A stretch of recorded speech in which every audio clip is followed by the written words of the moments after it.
So we're gonna do something a little bit different today. So instead of doing a books and looks, I'm already kind of wearing a little bit of glam today. So we're gonna talk about 3 thriller books that I was really involved with in April, and I really like them a lot.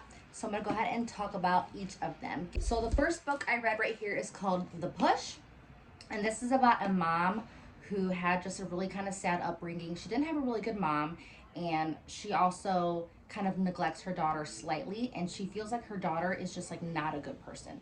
The minute she's born, she's kind of like, don't really want you. You're a little weird. And come to find out at the very end, you find out a lot about her daughter, and it was a page turner. But I will say about this one, I give it 3 out of 5 stars just because I kind of like felt a little sad while I was reading it, because I'm a mom myself, and I kind of was just a little bit like down reading it. Like, it's a little sad. It has a lot of postpartum depression in it, which if you're somebody who's kind of sensitive to that topic, then it had a lot of just like sadness in it. So that's why I gave it that score.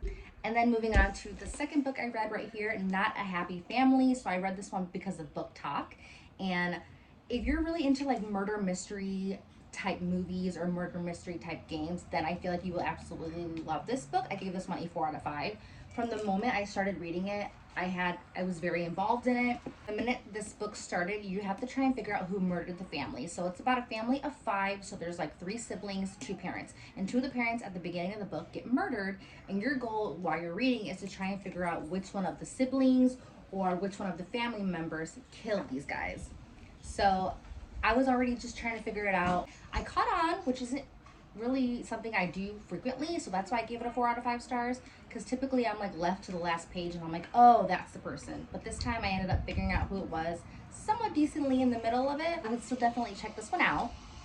And then my last and final book that I just finished reading is called The Only One Left. This one's very similar to Not a Happy Family in the aspects of who done it. So you're trying to figure out, at the beginning of the story, there's a house here on top of a cliff, and a family gets murdered. So the husband, the wife, and the sister. And only one of the sisters is alive. So basically the whole time you think she did it, but she says she's innocent. So you have to just try and figure out, did she in fact kill her family, or did somebody else in the house kill the family? So a nurse gets hired to take care of the sister that was the only one alive. So she's a little hesitant and a little scared to take care of that one. But she takes care of her nonetheless because she needs the money and things like that. So it kind of just goes into the trying to just figure out, oh, did she in fact kill her? So it kept me definitely intrigued. I gave this one a 4 out of 5 stars as well, because I was just flipping pages and like really just trying to figure it out. This one I did not figure out. I got it wrong at the last ending of the book, so I was really involved with it. I really liked it a lot.